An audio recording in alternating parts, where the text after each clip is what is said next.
ನಮಗೆ ಪ್ರೀತಿ ಅಂತ ಹೇಳಿದರೆ ಕೇವಲ ನಮ್ಮ ಮನೆಯವರೊಂದಿಗೆ ಮಾತ್ರ. ಅದು ಹೆಚ್ಚು ಹೊತ್ತು ನಿಲ್ಲುವುದಿಲ್ಲ ಆ ಪ್ರೀತಿ.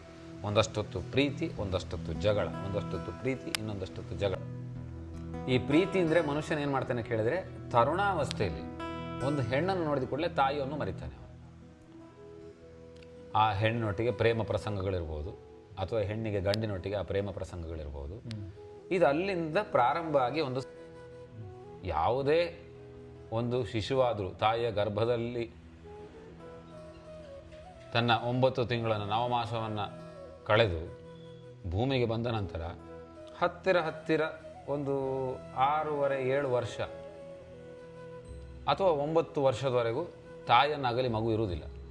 ಆಗ ಮಗುವಿಗೆ ಗೊತ್ತಾಗ್ತದೆ ಪ್ರೀತಿ ಅಂದರೆ ಎಂಥದ್ದು ಅಂತ ಹೇಳಿ. ಕಣ್ಣಲ್ಲಿ ನೀರು ಬರ್ತದೆ. ತಾಯಿ ಅವನ ಲಾಭವನ್ನು ನೋಡಿದ ಕೂಡಲೇ ಅವನಿಗೆ ನಷ್ಟವೇ ಆಗುವಂಥದ್ದು. ಯಾವಾಗೊಬ್ಬ ವ್ಯಕ್ತಿ ಆ ಕ್ರಿಯೆಯನ್ನು ಮಾಡೋಕ್ಕಿಂತ ಮುಂಚೆ ಲಾಭವನ್ನು ನೋಡ್ತಾನೆಯೋ ಆವಾಗ ಅವನಿಗೆ ನಷ್ಟ. ಅದಕ್ಕೆ ಹೇಳೋದು, ನೀವು ಮಧ್ಯ ಮಾತಾಡಿದ್ರೆ ನೀವು ಸಿಕ್ಕಿ ಬೀಳ್ತೀರಿ ಅಂತೇಳಿ. ಮಧ್ಯ ಮಾತಾಡ್ಲಿಕ್ಕೆ ಹೋಗಬೇಡಿ, ಬರೀ ಕೇಳಬೇಕಷ್ಟೇ. ಶಾಲೆಯಲ್ಲಿ ಎಂತ ಮಾಡಿದ್ದೀರಿ ಅಂತ ಕೇಳೋದು ನಾನು ನಿಮಗೆ. ನೋಡಿ, ಇದೊಂದು ವಿಶೇಷವಾದ ವಿಚಾರ. ಯಾಕೆ ಗೊತ್ತುಂಟ, ನಿಮ್ಮ ಮುಂದಿನ ಜೀವನಕ್ಕೆ ಇದು ಅತ್ಯಂತ ಒಳ್ಳೆಯ ಪ್ರಜ್ಞೆ ಆಗ್ತದೆ. ಶಾಲೆಯಲ್ಲಿ ಎಂತ ಮಾಡಿದ್ದೀರಿ? ಶಾಲೆಯಲ್ಲಿ ಮಾಸ್ಟರ್ ಬರುವಾಗ ಎಲ್ಲರೂ ಕೈ ಕಟ್ಟಿ ಕೂತ್ಕೊಳ್ತಾರೆ. ಅವ್ರು ಹೇಳ್ತಾರೆ ಡೋಂಟ್ ಶೌಟ್ ಅಂತ ಹೇಳ್ತಾರೆ ಶಾಲೆಯಲ್ಲಿ.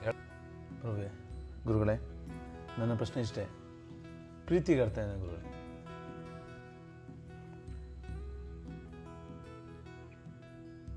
ಪ್ರೀತಿಗೆ ಅರ್ಥ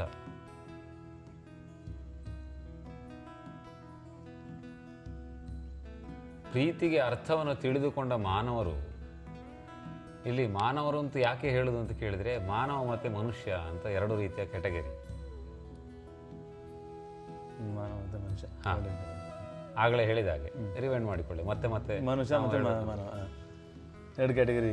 ಪ್ರೀತಿಗೆ 2 ಕ್ಯಾಟಗರಿ ಉಂಟು, ಮನುಷ್ಯ ಮತ್ತು ಮಾನವ. ಈ ಪ್ರೀತಿ ಅಂದರೆ ಹೆಚ್ಚಿನ ವ್ಯಕ್ತಿಗಳು ಪ್ರೀತಿಯನ್ನು ಯಾವ ರೀತಿಯಾಗಿ ಅರಿತಿದ್ದಾರೆ ಅನ್ನುವಂಥದ್ದು ಮೂಲವಾಗಿರುವ ವಿಷಯ. ಪ್ರೀತಿಗಿಂತ ಹೆಚ್ಚಾಗಿ ತನ್ನ ತಾಯಿಯ ಮೇಲೆ ಆ ಪ್ರೀತಿ ಇರ್ತದೆ ಆ ಮಗುವಿಗೆ. ಯಾವುದೇ ಒಂದು ಶಿಶುವಾದರೂ ತಾಯಿಯ ಗರ್ಭದಲ್ಲಿ ತನ್ನ 9 ತಿಂಗಳನ್ನು ನವಮಾಸವನ್ನು ಕಳೆದು ಭೂಮಿಗೆ ಬಂದ ನಂತರ ಹತ್ತಿರ ಒಂದು 6.5-7 ವರ್ಷ ಅಥವಾ 9 ವರ್ಷದವರೆಗೂ ತಾಯಿಯನ್ನು ಅಗಲಿ ಮಗು ಇರುವುದಿಲ್ಲ. ಆಗ ಮಗುವಿಗೆ ಗೊತ್ತಾಗ್ತದೆ ಪ್ರೀತಿ ಅಂದರೆ ಎಂಥದ್ದು ಅಂತ ಹೇಳಿ. ಕಣ್ಣಲ್ಲಿ ನೀರು ಬರ್ತದೆ. ತಾಯಿ ಒಮ್ಮೆ ತಪ್ಪಿ ಹೋದರೂ ಸಮೇತ ಮಗುವಿನ ಕಣ್ಣಿನಲ್ಲಿ ನೀರು ಬರ್ತದೆ. ಇದು ಎಷ್ಟು ಜನರಿಗೆ ಅನುಭವ ಆಗಿದೆ ಅಂತ ಗೊತ್ತಿಲ್ಲ. ನಮಗೆ ತಿಳಿದ ಪ್ರಕಾರ ಇದು ಪ್ರತಿಯೊಬ್ಬ ವ್ಯಕ್ತಿಯ ಅನುಭವವು ಹೌದು ಅಂತ ಹೇಳ್ತೇವೆ ನಾವು. ಆದರೆ ಅದರಲ್ಲಿ ನೀವು ಒಂದು ಮಾತು ಹೇಳಿದ್ರಿ, ಮಾನವ ಮತ್ತು ಮನುಷ್ಯ. ಅದು ಆಮೇಲೆ ತಗೊಳ್ಳೋದು ವಿಚಾರ. ಅಂದರೆ ಅದರಲ್ಲಿ ಮಾನವ ಅರ್ಥ ಮಾಡ್ಕೋಬೋದು, ಮನುಷ್ಯ ಅರ್ಥ ಮಾಡ್ಕೋಬೋದು, ಆಮೇಲೆ ತಗೊಳ್ಳೋದು ವಿಷಯಗಳು. ನೀವು ಕೇಳ್ತಾ ಹೋಗಿ. ನೀವು ಒಂದು ಅಷ್ಟು ಹೊತ್ತು ಮಾತಾಡುವಾಗ ನಿಮ್ಮ ಎಲ್ಲ ಪ್ರಶ್ನೆಗಳಿಗೆ ಉತ್ತರ ಸಿಗ್ತದೆ. ನನಗೆ ಅರ್ಥ ಆಗಬೇಕು ಗುರುಗಳೇ. ಹೇಳ್ತಲ್ಲ ನಿಮ್ಮ ಪ್ರಶ್ನೆ, ನೀವು ಕೂಡ ಉತ್ತರ ನನಗೆ ಸರಿಯಾಗಿ ಈಗ ನಿಮಗೆ ಅರ್ಥ ಆಯ್ತಾ? ಈ ಅರ್ಥ ಆಯ್ತು, ಅದು ಗೊತ್ತಾಯ್ತು. ಯಾವತ್ತು ಪ್ರೀತಿ ಅನ್ನೋದು ಹತ್ರ ಇದ್ದಾಗ ಮಾತ್ರ. ತಡೀರಿ, ನೀವು ಸಮಾಧಾನವಾಗಿ ಓಡ್ಲಿಕ್ಕೆ ಹೋಗ್ಬೇಡಿ. ತುಂಬ ವೇಗವಾಗಿ, ತುಂಬ ವೇಗ, ಅತಿ ವೇಗ ಅಪಾಯ. ಕೂಡಲೇ ನಿಮಗೆ ಸಿಗಬೇಕು ಅಂತ ಮಾಡಬೇಡಿ. ನೀವು ಇವತ್ತಿನ ದಿವಸ ಮಿಲಿಟರಿಯಲ್ಲಿ ಒಂದು ಯೋಧನಾಗಿ ದುಡಿಬೇಕಾದ್ರೂ ಸಮೇತ ಸುಮಾರಷ್ಟು ಕ್ವಾಲಿಫಿಕೇಶನ್ ಉಂಟಲ್ಲಿ. ಇದೆಲ್ಲ ಆಪರೇಷನ್ ಮುಂಚೆ ಮ್ಯಾಪ್ ರೆಡಿ ಮಾಡಬೇಕು. ಇಲ್ಲ, ಅದಲ್ಲ ವಿಚಾರ. ಅದಕ್ಕೆ ಹೇಳೋದು, ನೀವು ಮಧ್ಯ ಮಾತಾಡಿದ್ರೆ ನೀವು ಸಿಕ್ಕಿ ಬೀಳ್ತೀರಿ ಅಂತೇಳಿ. ಮಧ್ಯ ಮಾತಾಡ್ಲಿಕ್ಕೆ ಹೋಗಬೇಡಿ, ಬರೀ ಕೇಳಬೇಕಷ್ಟೇ. ಶಾಲೆಯಲ್ಲಿ ಎಂತ ಮಾಡಿದ್ದೀರಿ ಅಂತ ಕೇಳೋದು ನಾನು ನಿಮಗೆ.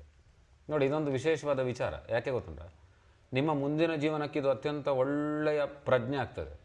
ಶಾಲೆಯಲ್ಲಿ ಎಂತ ಮಾಡಿದ್ದೀರಿ? ಶಾಲೆಯಲ್ಲಿ ಮಾಸ್ಟರ್ ಬರುವಾಗ ಎಲ್ಲರೂ ಕೈ ಕಟ್ಟಿ ಕೂತ್ಕೊಳ್ತಾರೆ. ಅವ್ರು ಹೇಳ್ತಾರೆ ಡೋಂಟ್ ಶೌಟ್ ಅಂತ ಹೇಳ್ತಾರೆ ಶಾಲೆಯಲ್ಲಿ. ಹೇಳ್ತಾರಲ್ಲ, ಡೋಂಟ್ ಶೌಟ್ ಯಾಕೆ ಹೇಳ್ತಾರೆ ಕೇಳಿದರೆ, ಟೀಚರ್ ಹೇಳಿದ ಪದಗಳು ನಿಮಗೆ ಕೇಳಬೇಕು. ಆ ಟೀಚರ್ ಹೇಳಿದ ಶಬ್ದಗಳು ನಿಮಗೆ ಕೇಳಿದರೆ ಮಾತ್ರ ನೀವು ಪರೀಕ್ಷೆಯಲ್ಲಿ ಬರೆದು ಪಾಸ್ ಆಗಲಿಕ್ಕೆ ಸಾಧ್ಯ. ಹಾಗಿರುವಾಗ ಭಗವಂತ ಎನ್ನುವಂಥವನು ಈ ಸೃಷ್ಟಿಯಲ್ಲಿ ಅನೇಕ ವಿಚಾರಗಳನ್ನು ಹೇಳಿದ್ದಾನೆ. ಇಂಥ ಹಂತದಲ್ಲಿ ನಿನಗೆ ಇಷ್ಟಿಷ್ಟು ಕಷ್ಟಗಳು ಬರ್ತದೆ, ಆ ಕಷ್ಟಗಳಿಗೆ ಪಾರಾಗಲಿಕ್ಕೆ ಬೇಕಾಗಿ ಅಲ್ಲಿ ಒಂದು ಗುರುಗಳನ್ನು ಇಟ್ಟಿದ್ದೇವೆ. ಈ ಪ್ರಕೃತಿಯಲ್ಲಿ ತಾಯಿ, ತಂದೆ ಪ್ಲಸ್ ಗುರು, ಇದು 3 ಎಲ್ಲವೂ ಒಂದರಲ್ಲೇ ಇರುವಂಥದ್ದು. ಎಲ್ಲಿ ಕೇಳಿದರೆ ಅದು ಒಂದು ಸದ್ಗುರುವಿನಲ್ಲಿ, ಸತ್ಯದ ಗುರುವಿನಲ್ಲಿ ಅಂತ. ಅಂತಹ ಗುರುವಿನ ಸ್ಥಾನ ಆಗಿರುವಂಥದ್ದು ಇದು. ಇದೆಲ್ಲವನ್ನು ಸೇರಿಸಿ ಒಂದನ್ನು ಮಾಡಿಟ್ಟಿದ್ದೇನೆ, ಅವನೇ ಸದ್ಗುರು. ನಿನಗೆ ಏನೇ ಸಮಸ್ಯೆಗಳು ಬಂದರೂ, ಏನೇ ಪ್ರಶ್ನೆಗಳು ಬಂದರೂ ಅಲ್ಲಿ ಹೋಗಿ ಕೇಳಬಹುದು ಎನ್ನುವುದಕ್ಕೆ ಪರಮಾತ್ಮ ಒಂದು ಸೃಷ್ಟಿಯಲ್ಲಿ ವಿಶೇಷವಾದ ಅವಕಾಶವನ್ನು ಮಾಡಿಕೊಟ್ಟಿದ್ದಾನೆ. ಅಂದರೆ ಈ ಸೃಷ್ಟಿಕರ್ತ ಅಂತ ನಾವು ಕರಿಬೋದು. ಹಾಗಾಗಿ ಆ ಗುರು ಹೇಳುವಂತಹ ಪದಗಳು ಯಾವುದು, ಯಾವ ವಿಚಾರಗಳು ಅಂತ ಹೇಳಿ ಅದನ್ನು ಸ್ವಲ್ಪ ನಾವು ತಿಳಿದುಕೊಳ್ಬೇಕು. ಒಬ್ಬ ವ್ಯಕ್ತಿಗೆ ಏನಿದೆ, ಕಾಮ, ಕ್ರೋಧ, ಮೋಹ, ಮದ, ಮತ್ಸರ ಎನ್ನತಕ್ಕಂಥ ಷಡ್ವರ್ಗಗಳ ಬಗ್ಗೆ ಹೆಚ್ಚಿನವರಿಗೆ ಪ್ರಜ್ಞೆಗಳೇ ಇಲ್ಲ. ಇದ್ದರೂ ಅದು ಕಾಣುವುದಿಲ್ಲ, ಯಾವ ರೀತಿಯಾಗಿ ಇದೆ ಅಂತ ಕಾಣುವುದಿಲ್ಲ. ಕಂಡ್ರೆ ಅದನ್ನು ಹೊಡೆದು ಹಾಕ್ಬೋದು, ಕಟ್ಟಿ ಹಾಕ್ಬೋದು, ಬಾರದಿರುವಾಗ ಏನಾದರೂ ಮಾಡಬಹುದು. ಮನೆಗೆ ಬೀಗ ಹಾಕಿದಾಗೆ ಅಲ್ಲಿ ಯಾವುದೇ ಬೀಗಗಳಿಲ್ಲ. ಇದರ ಆಲೋಚನೆ ಅವನಿಗೆ ಬರುವುದಿಲ್ಲ, ಇದರ ವಿಚಾರವನ್ನು ತಿಳಬೇಕು ಅನ್ನುವಂಥ ವಿಮರ್ಶೆ ಅವನಲ್ಲಿ ಇರುವುದಿಲ್ಲ.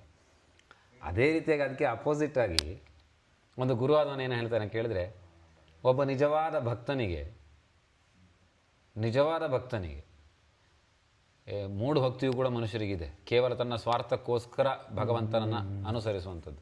ನನಗೆ 10,000 ಕೋಟಿ ಕೊಟ್ಟರೆ ನಿನಗೆ 1 ಕೋಟಿ ಕೊಡ್ತೇನೆ ಅಂತ ಈ ಥರದವರು ಇದ್ದಾರೆ ಈ ಪ್ರಪಂಚದಲ್ಲಿ. ಅವರಿಗಲ್ಲ, ನಿಜವಾದ ಭಕ್ತ ಆದವನಿಗೆ ನಮಗೆ ಗುರು ಸಿಕ್ಕಿದ್ರೆ ಪ್ರೀತಿ, ಮಮತೆ, ಮಮಕಾರ, ವಾತ್ಸಲ್ಯ, ಕರುಣೆ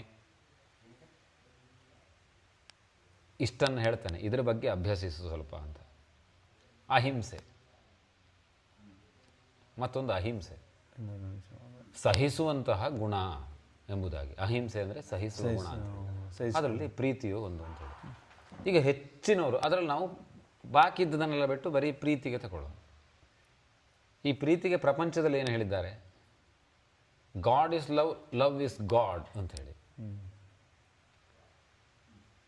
ಅರ್ಥ ಆಯ್ತಾ? ದೇವರು ಎಲ್ಲಿ ನಿಮಗೆ ಅತಿ ಹತ್ತಿರದಲ್ಲಿ ಸಿಗೋದು ಕೇಳಿದರೆ ಪ್ರೀತಿಯಲ್ಲಿ ಅಂತ ಹೇಳಿ. ಸತ್ಯ ಅದು. ಆದರೆ ಪ್ರೀತಿ ಎಲ್ಲರೂ ಕೊಡಲ್ಲ. ಈ ಪ್ರೀತಿ ಅಂದರೆ ಮನುಷ್ಯನ ಏನು ಮಾಡ್ತಾನೆ ಕೇಳಿದರೆ, ತರುಣಾವಸ್ಥೆಯಲ್ಲಿ ಒಂದು ಹೆಣ್ಣನ್ನು ನೋಡಿದ ಕೂಡಲೇ ತಾಯಿಯನ್ನು ಮರಿತಾನೆ ಅವನು. ಆ ಹೆಣ್ಣೊಟ್ಟಿಗೆ ಪ್ರೇಮ ಪ್ರಸಂಗಗಳಿರ್ಬೋದು, ಅಥವಾ ಹೆಣ್ಣಿಗೆ ಗಂಡಿನೊಟ್ಟಿಗೆ ಆ ಪ್ರೇಮ ಪ್ರಸಂಗಗಳಿರ್ಬೋದು.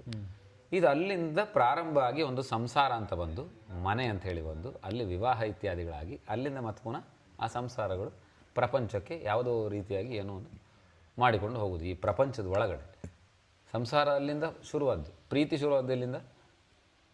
ಪ್ರೀತಿ ಪ್ರಪ್ರಥಮವಾಗಿ ಶುರುವಾದ್ದು ಎಲ್ಲಿಂದ? ಆ ತಾಯಿ ಮತ್ತು ಮಗುವಿನ ಒಂದು ಸಂಬಂಧದಿಂದ ಶುರುವಾದ ಪ್ರೀತಿ. ಮತ್ತೆ ಅದೇ ರೀತಿಯಾಗಿ ಇನ್ನೊಂದು ಹೆಣ್ಣನ್ನು ಅರಸಿಕೊಂಡು ಹೋಯಿತು ಗಂಡು. ಆ ಗಂಡದ್ದು ಇನ್ನೊಂದು ಹೆಣ್ಣದ್ದು ಗಂಡನ ಅರಸುವುದು, ಗಂಡದ್ದು ಹೆಣ್ಣನ್ನು ಅರಸಿಕೊಂಡು ಹೋಯಿತು. ಆಗ ಪ್ರೀತಿ ಮತ್ತೆ ಪುನಃ ಅಲ್ಲಿ ಒಂದಾಗ್ತದೆ. ಇದೆರಡು ಪ್ರೀತಿ. ಆಗ ಏನಾಗ್ತದೆ, ಪ್ರೀತಿ ಕೇವಲ ಗಂಡು ಹೆಣ್ಣಿನೊಳಗೆ ಮಾತ್ರ ಇರ್ತದೆ. ಅವರಿಗೆ ಅವರ ಬಾಕಿ ಇದ್ದ ಎಲ್ಲ ವಿಚಾರಗಳು ಕೂಡ ಭೋಗಕ್ಕೆ ಬೇಕಾದ ವಸ್ತುಗಳನ್ನಾಗಿ ಮಾತ್ರ ನೋಡ್ತಾ ಇರ್ತಾರೆ ಪ್ರಪಂಚದಲ್ಲಿ. ಇದು ಸಾಮಾನ್ಯವಾದ, ಅತಿ ಸಾಮಾನ್ಯವಾದ ಚಿಂತನೆ. ನಿಜವಾಗ್ಲೂ ಪ್ರತಿಯೊಬ್ಬರು ಇದರಲ್ಲಿ ತಿಳಿಬೇಕಾದ ವಿಷಯ ಏನು ಅಂತ ಹೇಳಿ ಕೇಳಿದರೆ, ಪ್ರೀತಿ ಎನ್ನುವಂಥದ್ದು ಕೇವಲ ಒಬ್ಬರ ವಿಚಾರಗಳು ಮಾತ್ರ ಅಲ್ಲ. ಅದು ಪ್ರೀತಿ ಅನ್ನುವಂಥದ್ದು ಇಡೀ ಸೃಷ್ಟಿಯಲ್ಲಿ ವ್ಯಾಪಿಸಿರುವಂತಹ ಸರ್ವವ್ಯಾಪಕತ್ವದ ಒಂದು ವಿಶೇಷವಾದಂತಹ ಒಂದು ಸಂಕೇತ. ಅದಕ್ಕೆ ವರ್ಣಿಸಲಿಕ್ಕೆ ಸಾಧ್ಯ ಇಲ್ಲದಿರುವಂತಹ ಒಂದು ವಿಚಾರ ಪ್ರೀತಿ ಅಂತ ಹೇಳಿದರೆ. ಕೇವಲ ಇಬ್ಬರಲ್ಲಿ ಮಾತ್ರ ವ್ಯವಹಾರ ಅಲ್ಲ ಅದು. ಪ್ರೀತಿಯಲ್ಲಿ ವ್ಯವಹಾರ ಮಾಡುವವರಿಗೆ ಪ್ರೀತಿ ಏನು ಅನ್ನುವಂಥದ್ದು ಅರ್ಥ ಆಗುವುದಿಲ್ಲ. ವ್ಯವಹಾರ ರಹಿತವಾದ, ವಿತೌಟ್ ಎಕ್ಸ್ಪೆಕ್ಟೇಷನ್ ಲವ್, ಯಾವುದೇ ರೀತಿಯಾಗಿರುವಂತಹ ನ್ಯೂನ್ಯತೆಗಳಿಲ್ಲದಂತಹ ಅಥವಾ ಬಯಕೆಗಳಿಲ್ಲದಂತಹ ಪ್ರೀತಿಯನ್ನು ಯಾವೊಬ್ಬ ವ್ಯಕ್ತಿ ಮಾಡ್ತಾನೆಯೋ ಅವನಿಗೆ ಆ ಪ್ರೀತಿಯ ಪರಿಪೂರ್ಣವಾದ ಅರ್ಥ ಎನ್ನುವಂಥದ್ದು ಗೊತ್ತಾಗ್ತದೆ ಅವನಿಗೆ. ಪ್ರೀತಿ ಸಿಗಲ್ಲ ಅಲ್ಲಿ ನಿಜವಾದ ಒಬ್ಬ ಸತ್ಯದ ಗುರು ಆದವರು ಹೇಳ್ತಾರೆ, ಇಡೀ ಸೃಷ್ಟಿಯನ್ನು ಪ್ರೀತಿಸಿ ಅಂತ ಹೇಳಿ. ಒಂದು ಉದಾಹರಣೆಯಾಗಿ ಕೆಲವೊಂದಷ್ಟು ವಿಚಾರಗಳನ್ನು ಕೊಡುವ ನಿಮಗೆ. ನಿಮಗೆ ಇಷ್ಟವಾದ ಪ್ರಾಣಿ ಯಾವುದು? ಹಸು. ಹಸು. ಈಗ ಈ ಒಂದು ಸ್ಥಳದಲ್ಲಿರುವ ಒಂದು ಹಸು, ಇಲ್ಲಿ ಹಸುವನ್ನು ನೋಡಿ ಕೈ ಮುಗಿತೀರಿ. ಆ ಪ್ರೀತಿ ಭಾವ ಹೇಗೆ ಉತ್ಪತ್ತಿ ಆಗ್ತದೆ? ಅತ್ಯಂತ ಉತ್ತಮ. ಹಸುವನ್ನು ನೋಡಿದ ಕೂಡಲೇ ಒಮ್ಮೆ ಹೋಗಿ ಮುಟ್ಟಿ ಅದಕ್ಕೆ ಏನಾದ್ರು ತಿನ್ನಲಿಕ್ಕೆ ಕೊಡುವ ಅಂತ ಆಗ್ತದೆ. ನೀವು ಈ ಜಾಗದಿಂದ ಮತ್ತೆ ಬೇರೆ ಯಾವುದೋ ಜಾಗಕ್ಕೆ ಹೋದ್ರಿ ಅಂತ ಮಾಡಿ, ಅಥವಾ ಬೇರೆ ಯಾವುದೋ ರಾಜ್ಯಕ್ಕೆ ಹೋದ್ರಿ ಅಂತ ಮಾಡಿ. ಆ ಬೇರೆ ರಾಜ್ಯದಲ್ಲಿ ನೀವು ಅದೇ ರೀತಿಯಾಗಿ ಹಸುವನ್ನು ನೋಡ್ತೀರಿ. ಆಗ ನಿಮಗೇನಾಗುತ್ತೆ ಮನಸ್ಸಲ್ಲಿ? ಕಲ್ಪನೆಗಳು ಹೇಳೋಕ್ಕಾಗಲ್ಲ. ಅದು ದಿನಗಳು ನಾವು ಮನುಷ್ಯ. ಹಸುಗಳು ಅಂದರೆ ಹಸುಗಳು ಒಂದು ಮಾತು, ಸಾಮಾನ್ಯವಾಗಿ ನಿಮಗೆ ಹಸು ಪ್ರೀತಿ ಅಂತ ಹೇಳಿ ಆದ್ರೆ ಇಲ್ಲಿ ನೋಡಿದ ಹಸುವೆ ಅಲ್ಲಿ ಕಾಣುತ್ತೆ. ಅದು ಅದೇ ರೀತಿ ಮಾಯೆ ಅದ್ರ ಮಧ್ಯೆ ಏನಾದ್ರು ಒಂದು ಮಾಡುತ್ತೆ. ಇಲ್ಲಿ ಹಸುಗೆ ಮಠದಲ್ಲಿ ಬಂದ ಹಸುಗೆ ಬಾಯನ್ನು ಕೊಡ್ತೀವಿ, ಮಧ್ಯೆ ಗುದ್ದಕ್ಕೆ ಬಂದ ಹಸುಗೆ ಹೊಡಿತೀವಿ. ಇದನ್ನೇ ನಾನು ಹೇಳ್ತಾ ಇರೋದು ಗುರುಗಳೇ. ಪ್ರೀತಿಗೆ ಅರ್ಥ ಇದೆ ಹೇಳ್ತಲ್ವೇ? ನಾನು ಹೇಳ್ತಲ್ಲ, ನನಗೆ ಹಸು ಮೇಲೆ ಪ್ರೀತಿ, ಹಸುಗೆ ಹೊಡಿತಾನೂ ಇದ್ದೀನಿ, ಪ್ರೀತಿ ಮಾಡ್ತೀನಿ. ಇದಕ್ಕೆ ಅರ್ಥ ನಾನು ಬೇಕು ಗುರುಗಳೇ ಪ್ಲೀಸ್. ಅದಕ್ಕೆ ಹೇಳುದು ಇದು ಸ್ವಾರ್ಥವಾದ ಪ್ರೀತಿ. ಪ್ರೀತಿಯಲ್ಲಿ ಯಾವುದೇ ಅರ್ಥ ಇಲ್ಲ. ಸ್ವಾರ್ಥನ. ಯಾವಾಗ ನೀವು ಸ್ವಾರ್ಥವಾದ ಪ್ರೀತಿಯನ್ನು ಮಾಡ್ತೀರಿ ಅಲ್ಲಿ ನಿಮಗೆ ಎಕ್ಸ್ಪೆಕ್ಟೇಷನ್ ಇದ್ದಾಗ ಮಾತ್ರ, ನಾನು ಹಸುವಿಗೆ ಒಂದು ಹಣ್ಣನ್ನು ಕೊಡೋದ್ರಿಂದ, ಹಸುವನ್ನು ಪೂಜಿಸೋದ್ರಿಂದ ನನಗೇನು ಒಂದು ಲಾಭ ಆಗ್ತದೆ ಜೀವನದಲ್ಲಿ, ಅವನ ಲಾಭವನ್ನು ನೋಡಿದ ಕೂಡಲೇ ಅವನಿಗೆ ನಷ್ಟವೇ ಆಗುವಂಥದ್ದು. ಯಾವಾಗ ಒಬ್ಬ ವ್ಯಕ್ತಿ ಆ ಕ್ರಿಯೆಯನ್ನು ಮಾಡೋಕ್ಕಿಂತ ಮುಂಚೆ ಲಾಭವನ್ನು ನೋಡ್ತಾನೆಯೋ ಆವಾಗ ಅವನಿಗೆ ನಷ್ಟ. ಒಂದು ಕ್ರಿಯೆಯನ್ನು ಮಾಡುವಾಗ ಪ್ರತಿಯೊಬ್ಬರು ಏನು ಮಾಡ್ತಾರೆ ಅಂತ ಕೇಳಿದರೆ ಅದರ ಪ್ರತಿಕ್ರಿಯೆ ಹೇಗಿರ್ತದೆ ಅಂತ ಮುಂಚಿತವಾಗಿ ಆಲೋಚನೆ ಮಾಡಿರ್ತಾರೆ. ಇಬ್ಬರು ಮಾಡ್ತಾರೆ. ಒಬ್ಬ ಜ್ಞಾನಿ ಆದವನು ಆಲೋಚನೆ ಮಾಡ್ತಾನೆ, ಅಜ್ಞಾನಿ ಆದವನು ಆಲೋಚನೆ ಮಾಡ್ತಾನೆ. ಜ್ಞಾನಿ ಆದವನು ಆಲೋಚನೆ ಮಾಡೋದು ಹೇಗೆ ಹೇಳಿದ್ರೆ ನನ್ನಿಂದ ಅದಕ್ಕೇನು ತೊಂದರೆ ಆಗೋದಿಲ್ಲ ಅಲ್ಲ ಅನ್ನುವಂಥದ್ದು ಜ್ಞಾನಿಯ ಆಲೋಚನೆ. ಅಜ್ಞಾನಿ ಆಲೋಚನೆಯನ್ನು ಕೇಳಿದರೆ ನಾನು ಇದನ್ನು ಮಾಡಿದ ನಂತರದಲ್ಲಿ ಅದರಿಂದ ನಾನು ಏನನ್ನು ಪಡಿಬಹುದು ಅಥವಾ ನನಗೇನಾದರೂ ನಷ್ಟ ಆಗಬಹುದೇ ಎನ್ನುವಂಥದ್ದು ಅಜ್ಞಾನಿಯ ಚಿಂತನೆ. ಇದರಲ್ಲಿ ಗುರುಗಳೇ ಜ್ಞಾನಿ ಜೇವೋ ಅಜ್ಞಾನಿ ಜೇವೋ? ಜ್ಞಾನಿ ಮತ್ತು ಅಜ್ಞಾನಿ ಎನ್ನುವಂಥ ವಿಚಾರಗಳು ಇಲ್ಲ. ಈ ವಿಚಾರದಲ್ಲಿ ಜ್ಞಾನಿಗೆ ಜೇವೋ ಅಜ್ಞಾನಿಗೆ ಜೇವೋ? ಈಗ ಅಂದ್ರಲ್ಲ, ಜ್ಞಾನಿ ಆದವನು ಬೇರೆ ರೀತಿ ನೋಡ್ತಾನೆ. ಜ್ಞಾನಿ ಅಂತ ಹೇಳುವ ನೀವು ಹೇಗೆ ಕೇಳ್ತಾ ಇದ್ದೀರಿ ಅಂತ ಕೇಳಿದ್ರೆ, ಸತ್ಯವಂತರ ಸಂಘವಿರಲು ತೀರ್ಥವೇ ಆತಕ್ಕೆ, ನಿತ್ಯ ಜ್ಞಾನಿ ಆದ ಮೇಲೆ ಚಿಂತೆ ಆತಕ್ಕೆ ಅಂತ. ಅವನು ಯಾವುದೇ ಚಿಂತೆಯಲ್ಲಿಲ್ಲ. ನೀವು ಸುಮ್ಮನೆ ಚಿಂತೆಗೀಡು ಜ್ಞಾನಿಗೆ ಚಿಂತೆ ಇರ್ಬೋದು ಅಂತ ಊಹೆ ಮಾಡ್ತಾ ಇದ್ದೀರಿ ಅಷ್ಟೇ. ಅವನು ಯಾವುದೇ ಚಿಂತೆಯಲ್ಲಿರುವುದಿಲ್ಲ. ಯಾಕೆ? ಯಾವುದರೊಂದಿಗೂ ಅವನು ಗುರುತಿಸಿಕೊಳ್ಳದೆ ಇರುವುದರಿಂದ ಅವನಿಗೆ ಯಾವುದೇ ಚಿಂತೆ ಇಲ್ಲ. ಅವನು ಯಾವುದರಲ್ಲಿ ಗುರುತಿಸಿಕೊಳ್ಳಿಲ್ಲ ತನ್ನನ್ನು ತಾನು. ಅವನ ಕರ್ತವ್ಯವನ್ನು ಕೇಳಿದರೆ ಕೇವಲ ಸೃಷ್ಟಿಗೋಸ್ಕರ ಮಾತ್ರ ಬದುಕ್ತಾ ಇರ್ತಾನೆ ಒಬ್ಬ ಜ್ಞಾನಿ ಆದವನು, ಅತ್ಯಂತ ಉತ್ತಮ ಜ್ಞಾನಿ ಆದವನು. ಎಲ್ಲರಿಗೂ ಜ್ಞಾನಿಗೆ ಆಗಲಿಕ್ಕೆ ಸಾಧ್ಯ ಇಲ್ಲ. ಅಟ್ಲೀಸ್ಟ್ ನೀವು ಸೃಷ್ಟಿಯನ್ನು ಪ್ರೀತಿಸಿ, ಆಗ ನಿಮಗೆ ನಿಜವಾದ ಪ್ರೀತಿ ಏನಂತೂ ಗೊತ್ತಾಗ್ತದೆ ಅಂತ ಅವನು ಆಗಾಗ ಪದೇ ಪದೇ ಆ ವಿಷಯವನ್ನು ಹೇಳ್ತಾ ಇರ್ತಾನೆ. ನಮಗೆ ಪ್ರೀತಿ ಅಂತ ಹೇಳಿದರೆ ಕೇವಲ ನಮ್ಮ ಮನೆಯವರೊಂದಿಗೆ ಮಾತ್ರ, ಅದು ಹೆಚ್ಚು ಹೊತ್ತು ನಿಲ್ಲುವುದಿಲ್ಲ ಆ ಪ್ರೀತಿ. ಒಂದಷ್ಟೊತ್ತು ಪ್ರೀತಿ, ಒಂದಷ್ಟೊತ್ತು ಜಗಳ, ಒಂದಷ್ಟೊತ್ತು ಪ್ರೀತಿ, ಇನ್ನೊಂದಷ್ಟೊತ್ತು ಜಗಳ. ಇದು ಅದಲು ಬದಲು ಆಚೆ ಈಚೆ ಆಗ್ತಾ ಇರ್ತದೆ ಒಂದು ಮನೆಯಲ್ಲಿ. ಮನೆಯಲ್ಲೇ ಹೇಗಿದ್ದುದು ಸಮಾಜದಲ್ಲಿ ಹೇಗಿರ್ತದೆ. ಈ ಮನೆಯಲ್ಲೇ ನೋಡುವ ಮನುಷ್ಯರೇ ನಿಮಗೆ ಹೊರಗಡೆಯೂ ಕೂಡ ಸಿಗ್ತದೆ. ಇಲ್ಲಿ ಒಂದು ಸಂಬಂಧ ಇರ್ತದೆ ಮನುಷ್ಯನಿಗೆ.